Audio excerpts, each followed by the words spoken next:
Honorable Dr. Justice Ajay Kumar Mukherjee, Judge High Court at Calcutta, and the Honorable Judge in Charge, Paschim Bardhaman District Judgeship. My sister, brother judges of the High Court of Calcutta who have joined this program on the virtual mode. Shri Moloyghatak, the Honorable Minister in Charge, Law, Labour, in the Judicial Department, Government of West Bengal. Shri Durgapur, Senior District and Judicial Secretary, Department of Law, West Bengal.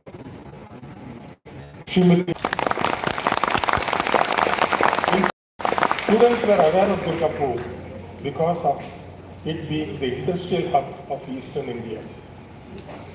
The steel plant here is one of the biggest. Of course, private players have come into the market, but earlier this was a Government of India project, and this particular city, now then a town, has seen illustrious people visiting, which includes Queen Elizabeth, Pandit Jawaharlal Nehru, many others who have come. For what reason? Because the industrial revolution took place in West Bengal from Durgapur. I am told now the plant is in a process of modernization. Yesterday the CEO was here. The plant is in the process of modernization.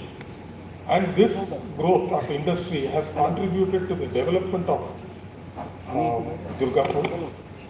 Because at that time, people knew Calcutta then, in West Bengal. The next place they knew was, and now in Jharkhand they knew Jamshedpur. Nobody knew Ranchi. So why? Because of the industrial development. You are more into an industrial brand. Speaking for myself, I have got a small connection with Durgapur.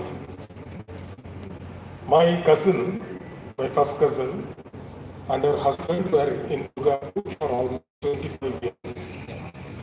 Her husband started as general manager quality from the Durgapur steel plant. And my cousin was a senior maths teacher in Carmel School. Anybody from Carmel School?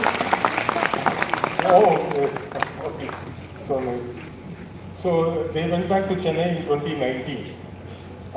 So that's the connection. But she had been inviting me to Durgapur for quite a long time. Her elder sister was in Bhilai. Her husband was in the Bhilai steel plant.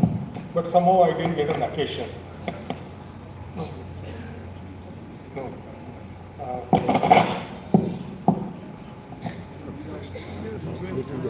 Somehow I didn't get an occasion, but then today I am here. It's indeed really a proud moment.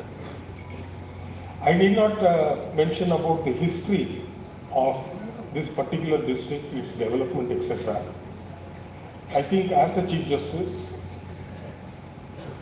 Shri Moloyghatak, the Honorable Minister in charge, has in fact contributed a lot for this project.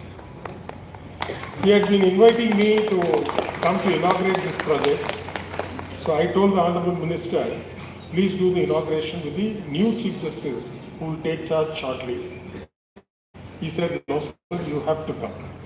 Then I said, unless and until some pending works funds are being released, the IT sector, the PWD is not able to do it. So immediately he took up the matter, and with the active efforts of Mr. Siddhartha Kanjila, our Judicial Secretary, funds were sanctioned, and today the building has been inaugurated. It has become a reality. So we should thank all the stakeholders for being able to organize such a grand function today. And as informed by the learned district judge, the building is considering the space crunch faced by the judiciary and especially the members of the bar. And as of now, I think it has crossed more than 29 crores, if I am right. And the funds have been released. And superstructure, of course, there were, as pointed out by the learned district judge and sessions judge, there were some hiccups in between, but let us not talk about it. Now the project is complete. It is our duty to make it functional.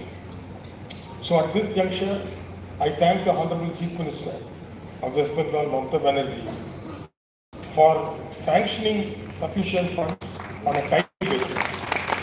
So there was a lag in between, and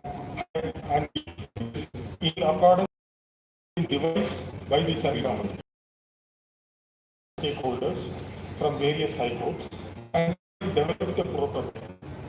What should be the height of the ceiling? What should be the width of the corridors? Where the washrooms should be located? Where the record room should be located? Where the lifts are to be placed, etc.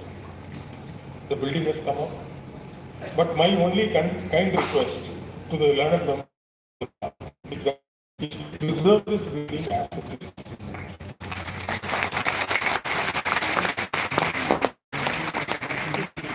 So you spend more time in court than in your respective residence. Because alternate Saturday is a working day. So technically 6 days you are here. So therefore it is our duty. How will we keep our home? You will not be throwing rubbish here and there. You will not allow your neighbor to encroach. Similarly, the same passion should go. Because wherever I go, I have repeated this often. Because I have found that I don't want to name the court complexes, where the building was opened in the morning, by 12:30 the entire common areas were encroached. The Honorable Minister is also aware, everybody is aware of which place was it. Then my predecessors take a stand, and then the encroachments were cleared.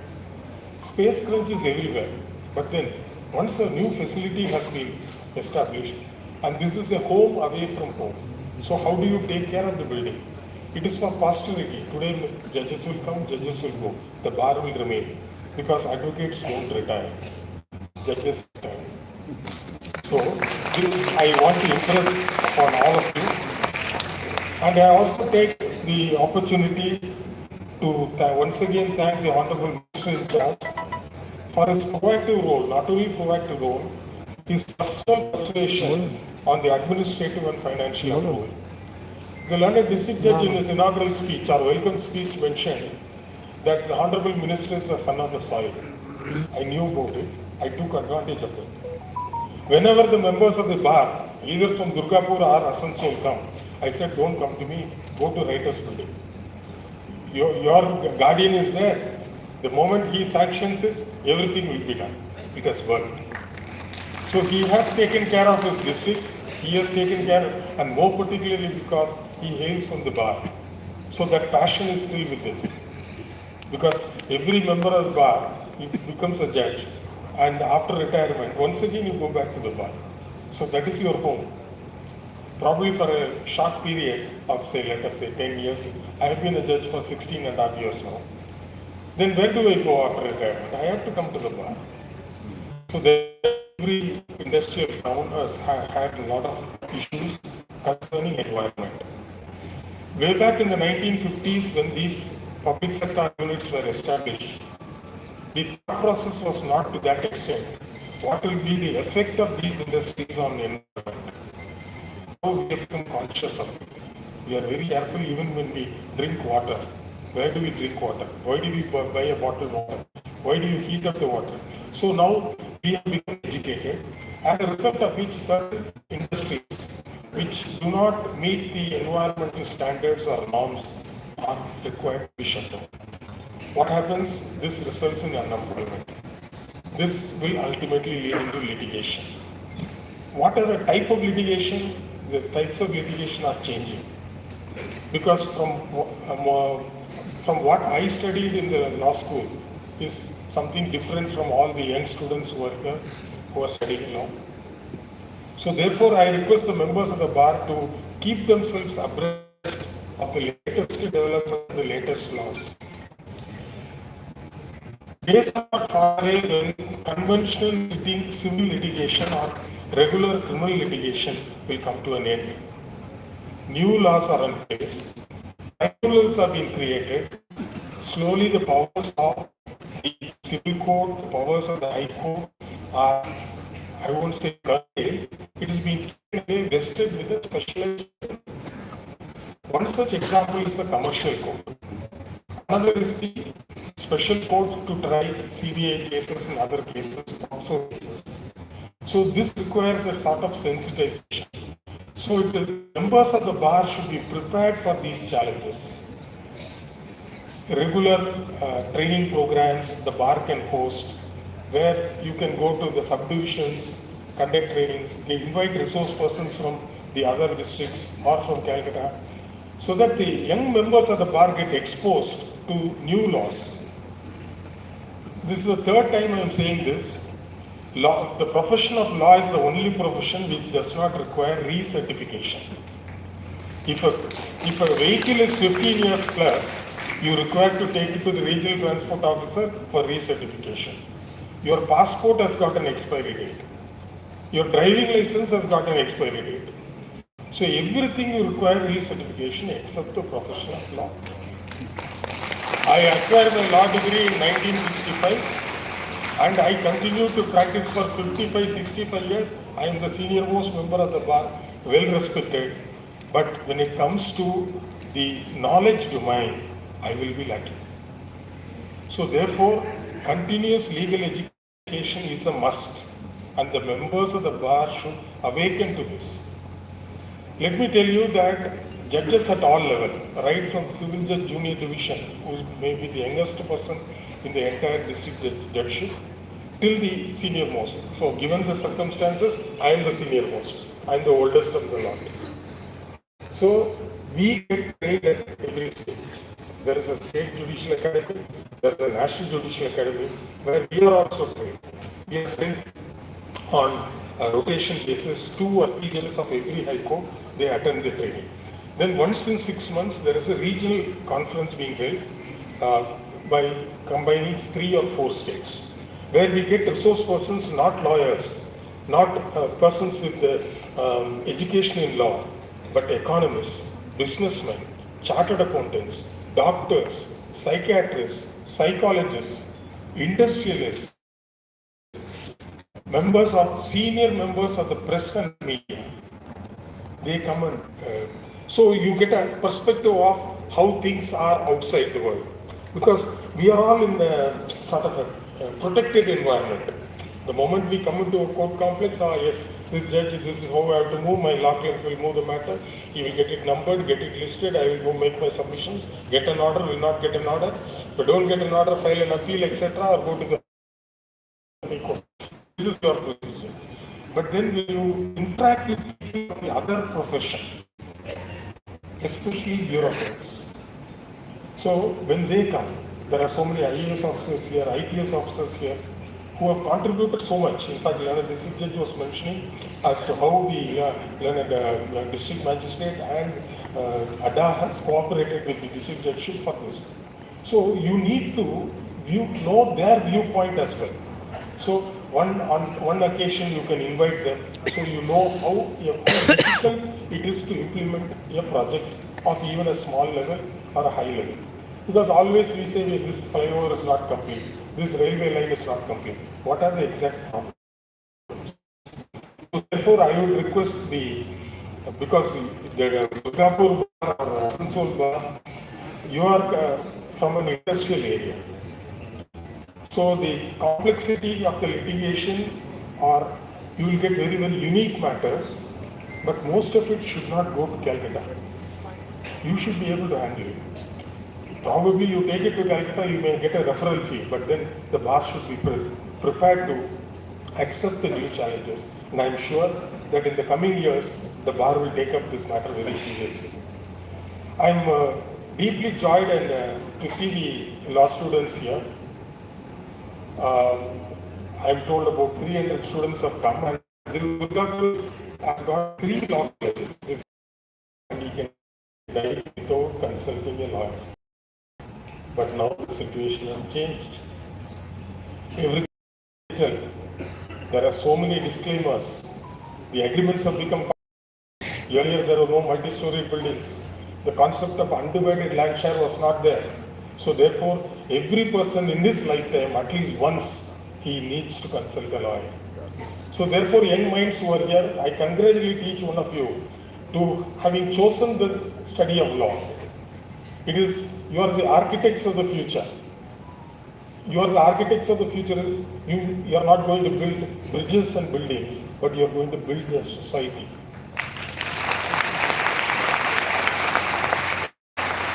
Every lawyer or a budding lawyer or a future lawyer has a social responsibility. They are social engineers and work with the Constitution of India. That is the oath upon completion of your course. Now, earlier there were days when if a son or daughter of a family is doing, they will not be respected. They put doctor in the law college. He could have done BA literature, she could have done engineering, he could have done medicine. Things have changed. Now, a son or daughter is in the law school, the parents are respected in any public function. Because law has become competitive. It's no longer you can walk into a law college, pay the fees and get an admission. There is the CLAT has been introduced for certain universities. Unless you qualify in that examination and you get a good score, the ranking is based on the score. Calcutta University has also got its examination of its own for all colleges, affiliate colleges. So I would request all the law students to study the law not as a, this rote learning will not help. It is analytical learning is what is important in the study of law. You should be able to think. And you, as lawyers, you are to be trained to think. Holidays, maybe sit at home or visiting class, but it is better that you do some internships. Internships under lawyers from the district bar, from the High Court, your district judiciary or the High Court judiciary, anywhere, including NGOs. You can do your internship in Durgapur steel plant, where there are a lot of issues. There will be a lot of settlements which have been to labor. So the field and avenue is open now, far beyond comprehension. So therefore, you take the study of law very from my state. From my state. I am proud to say that, and I have told the Honorable Chief Minister. As many as 12 or 13 or 14 IAS officers are from my state, namely the state of Tamil Nadu, and they are keeping the administration of West Bengal intact. And the Honorable Chief Minister's reaction was, yes, sir, I will not leave them. So that's the dedication they have worked. So you can also intern in the office of the district magistrate, in the office of ADA. So you come to know the different perspectives. So I thank every one of you for this wonderful opportunity, and I convey my best wishes, my advanced pujo greetings for all of you, and best wishes to the young students who are here. Jai Hind.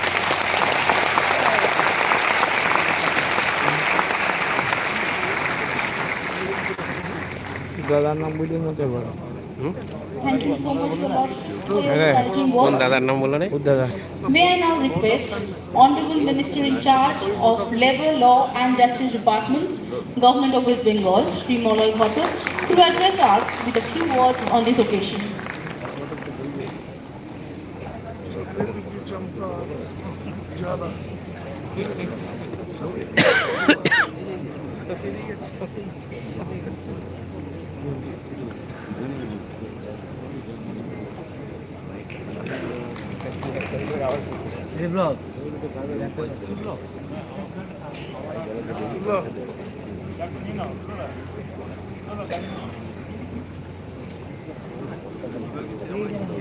The Honorable Chief Justice, Sri T.S. Sigamana, Chief Justice High Court of Calcutta, Dr. Ajay Kumar Mukherjee, Honorable Judge, High Court at Calcutta, the